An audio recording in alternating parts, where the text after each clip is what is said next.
He's a couple of years younger. He's 2 inches shorter, and he's 67 pounds lighter than this guy. 255, 322, and you see the body of Bob Sapp for 322 pounds? He's in great shape. Told me that he's been as high as 400 pounds. Yeah, when I fought him, he was 370 and shredded. It was just ridiculous, and I was weighing about 230, so imagine that gap. I mean, he actually lost weight for this fight, if you can believe it or not, down to 322. That's just ridiculous. He's between Bob Sapp and Kimbo Slice. You must have one whale of a punch. I hope I get to see you to talk about you fighting in a boxing show on the 15th of August, and I hope that happens. Oh, I hope so too, man. I'm looking forward to it. I really hope that happens. Well, I'd love to see you box. I saw you fight against Kimbo, and I know that you can blast. I'd love to see you in pure boxing. But this is mixed martial arts. It's ultimate chaos. We're at the Gulf Coast Arena Coliseum here, the Mississippi Gulf Coast Coliseum, a wonderful venue for mixed martial arts and a show called Ultimate Chaos. Great job again by our promoter Brian Young and the four brothers of Fight Force International. They've done a great job putting this together, and hopefully wherever you're watching around the world or across the United States, you're as excited about seeing Bobby Lashley and Bob the Beast Sapp as we three here bringing you this telecast. We're excited about it and genuinely excited about it. You know, I got that big background in boxing, but I'm getting to be a big fan of mixed martial arts. I absolutely love it and have a full appreciation for the way these fighters train and the tremendous physical athletes that they are.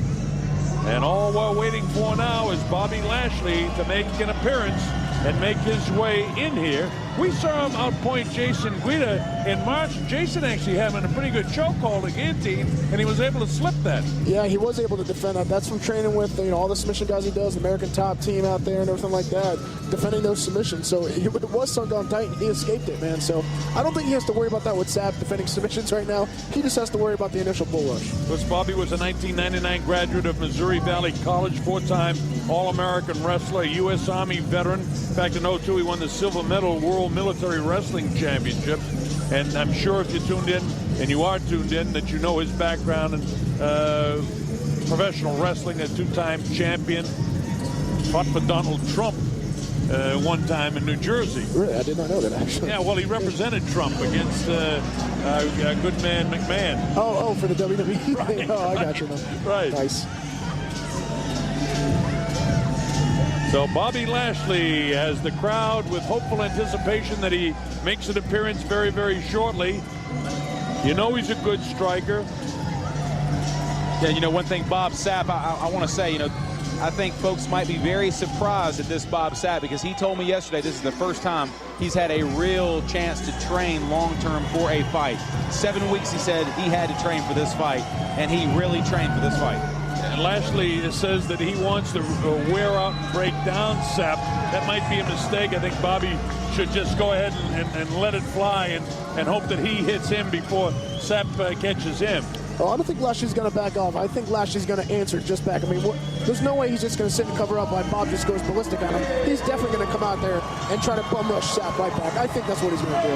Well, he described it as two freight trains, and that's going to make for some real excitement. And I want to make sure that we get everything explained before they start, because I want to watch it right from the opening bell and see these guys go at it. There he is, Bobby Lashley. Also had an interesting thing to say yesterday, that he's been working on his wrestling as well. He knows he's got to improve in his striking and the boxing part of it, but he doesn't want to do that by giving up his wrestling skills. Yeah, I mean, that's what's bread and butter is his wrestling, and he'll need his wrestling in this fight. I mean, obviously, he comes out and he says, hey, I want to knock him out, I'm looking to strike with him, but at the end of the day, he wants to get out of here with a win, and the best way for him to do that is to put Bob Sapp down on his back. So get back to your bread and butter, do what you know best, go back to your wrestling roots. And he's got a great team he trains with. American Top Team. You saw Conan Silveira there as one of his coaches. So he's well prepared anywhere the fight goes. He started learning his boxing from the former Olympian Howard Davis at American Top Team, and then he's been working with Mike Robles and continuing to develop his boxing skills. But Bobby Lashley is taking MMA real serious, but he doesn't want to give up on his wrestling, because he probably will come back as a professional wrestler at some stage again. He's only 32 years of age, and you can tell by the appearance of that body. Look at it, folks. I mean, this guy is in magnificent physical condition. What a specimen.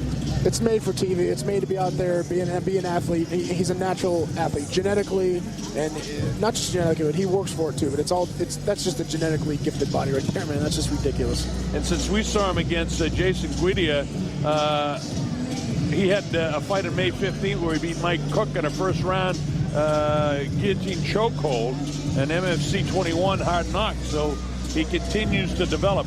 Very, very nice fella. Saw him with his family today, having a little bit of lunch. A cool customer coming to the ring. Yeah, definitely a super nice guy out of the ring, man. In the ring, though, different story. It's all business in the ring. Yeah, and hey, pivotal fight for Bobby Lashley. Pivotal fight. The guy wants to take MMA very seriously. He wants to be known as an MMA fighter, not a WWE fighter. Well, this is a pivotal fight, because if he loses that fight, if he loses this fight to Bob Sapp, it might derail him just a little bit. So this is an important fight for him, and he knows it.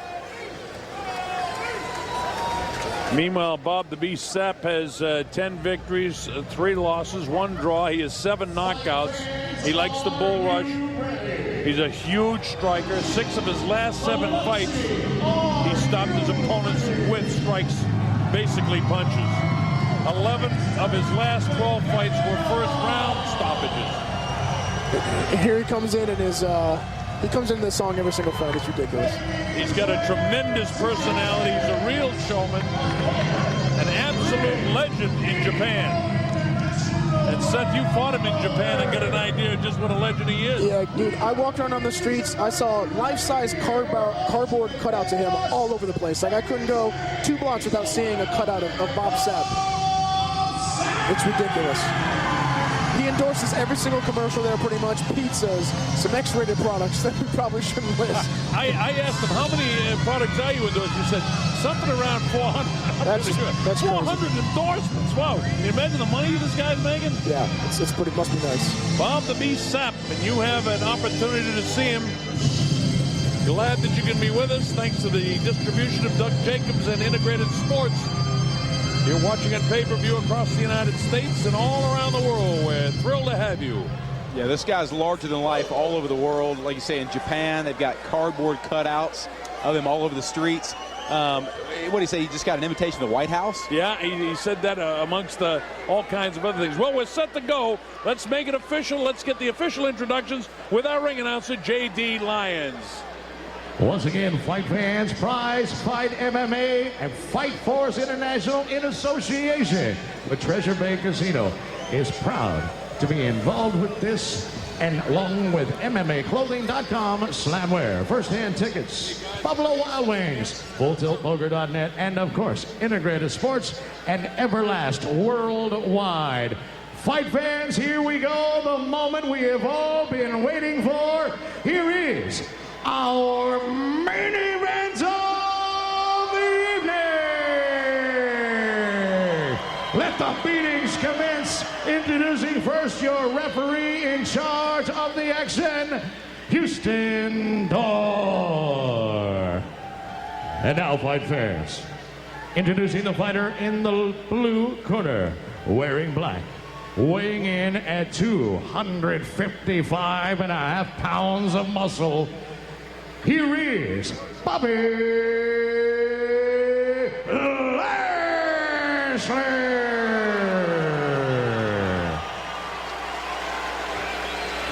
His opponent to my right, fighting out of the red corner, wearing the white with black, and really needing no introductions, as I said before, here is the one and only 322-pound man, Bob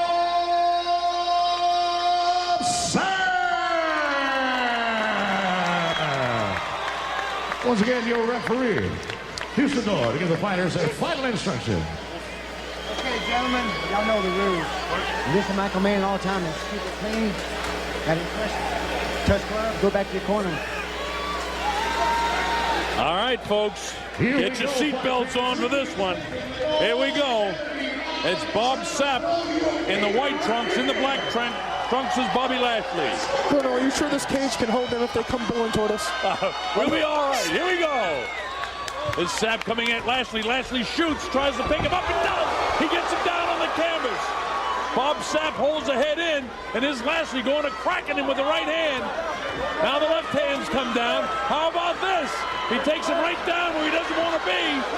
He's in sort of a half-open guard, but he might just well be full mounted as the right hands are coming down, cracking onto the head of Bob Sapp.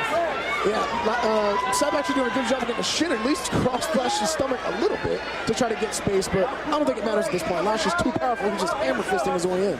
Yeah, actually, you know, Lashley was saying all week how he was going to stand up with Sapp, stand up and show off his boxing. He knows where his bread and butter is. Beautiful double leg takedown, ground and pound. Well, he tries to get that leg over there. He's in the half guard now. And he doesn't seem to want to pass it because he's got enough room to rain down with his elbows, coming down with the fist. He opens up that guard a little bit, does Bob Sapp, and he's taking some punishment right now. Yeah, Now look at this. Lashley trying to grab that wrist as he...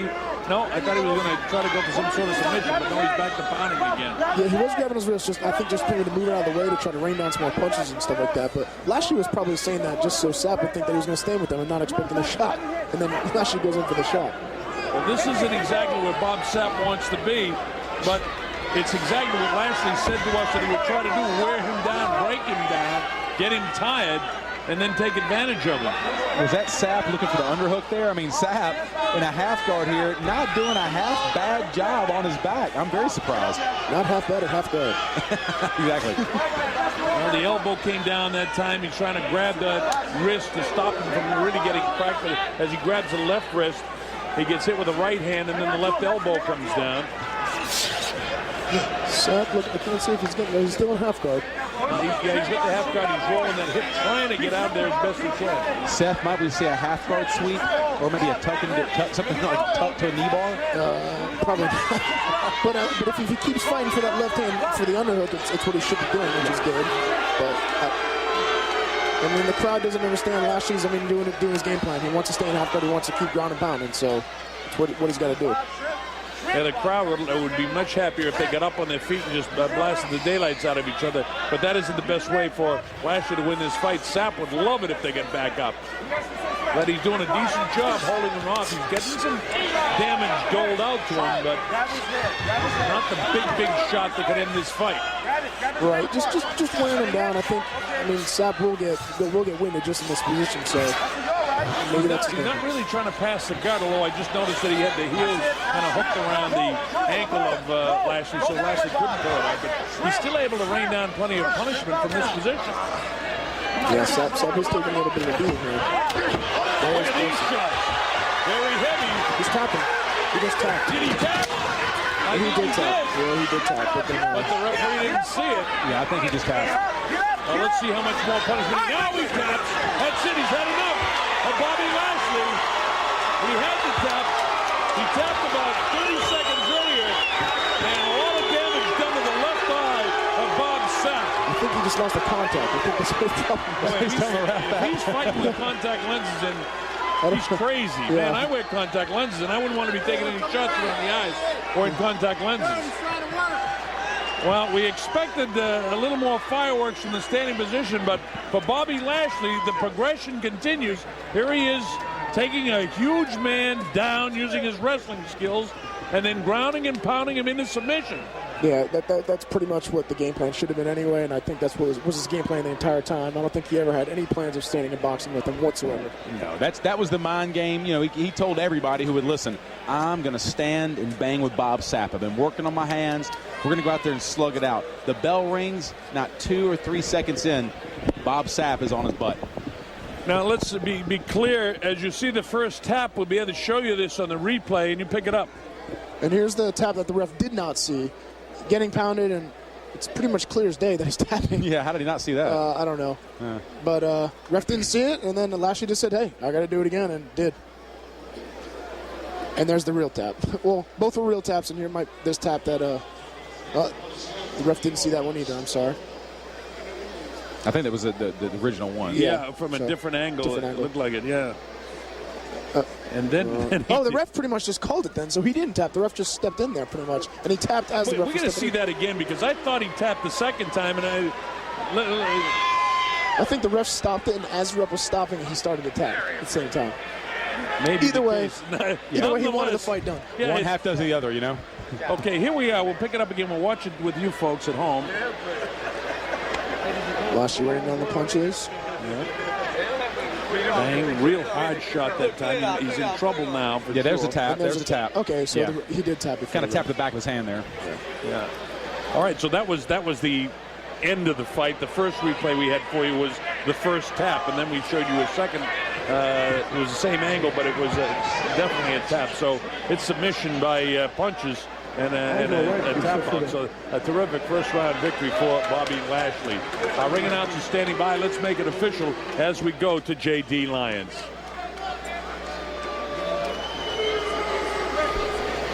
J.D. is getting set now, moving into position, and And I know that you heard everything I said. Every single thing. I heard. We're doing shots. I hit him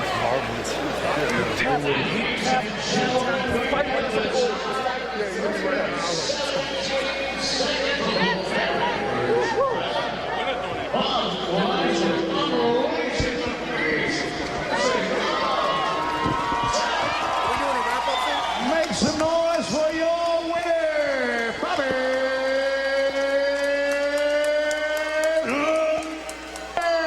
Lashley.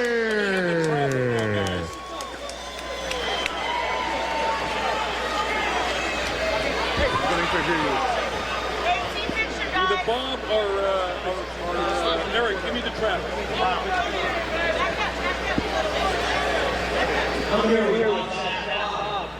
You said you were going to go out. You said you weren't going to conserve any energy. You said it was going to be lights out. What are you thinking right now? Well, I tell you, when I went out there, I thought I was going to get him. I saw he was slowing down a little bit. He actually got a good shot right there on my eye, and so I was unable to see exactly when after getting some of those punches in there. But I was being able to take some of the punishment. As you can see, I was still alive. So, but got me in the eye. You got a very, very, very busy schedule, traveling, movies, all this other stuff you're doing. Did that affect your training at all? It can affect your training, yes, but no excuses. Hey, he got me down today. He controlled it. Let's give it up for Bobby Lashley. Let's do that. Bob Sapp, ladies and gentlemen. And I'm here with Bobby Lashley now. Bobby, our winner. Bobby, talk to us. Well, you know, going out there with somebody like Bob, you got to be prepared. I was expecting him to throw those big blows. I just wanted to get him down. I mean, Bob's a class act, man. He's a really good showsman. I knew I'd go out there and take him down, cover him, keep him flat, and pound him. That was our game plan. And I stuck with it and went out successful. I think we saw a little bit of a version of your rope-a-dope this week. You were telling everybody you could tell that you were going to stand and bang. You were going to stand and bang, that you wanted to display your skills. What happened? The first thing you need to go out there and do is win. We were going to go ground and pound him for a little while, hoping that he was going to push off, because we've seen a lot of his fights where he pushed off at the end, and then when he pushed off, we were going to stand with him and drop him then. You got to wear the big man down. He has a strong punch, and we don't want to go head up with him right away. We have other matches that we can test our stand-up, and that's our next match and the match after that. But this one, go in there, ground and pound, get a quick win, and get out of here. I've had a couple opportunities to talk to you this week about your camp. You got a great boxing coach with Mike. You've been training with American Top Team, a lot of black belts. Everybody's there. Talk to us a little bit about your training and what's going to happen next for you. Well, I tell you what, each match I'm getting better. I know there's a lot of heavyweights out there that are rising to the top. Some of them are already at the top. If you're not looking at me now, you better look at me, because I'm coming. I'm taking on anybody. We're taking on all challengers right now and keep moving up. Our camp, American Top Team, greatest in the world. Conan, these guys, Mike Rose, my boxing trainer, we worked hard for this fight. And, you know, it's no time to take off. Monday, we're right back to ATT, right back hitting it, looking for the next fight. Hopefully we can get one soon. How many fights before you're ready to take that championship belt away from somebody? Still have more tests to go, man. I'm ready, you know. Heavyweights are out there. We're going after them. So I'm just going to keep going. I want to get at least 2 more this year and then keep moving up. 2 more fights this year, folks. Give it up for Bobby Lashley. Thank you and congratulations. Hey, for all you guys, Treasure Bay, we're having an after party at Treasure Bay, man. So come out, have a good time, and party with the fighters.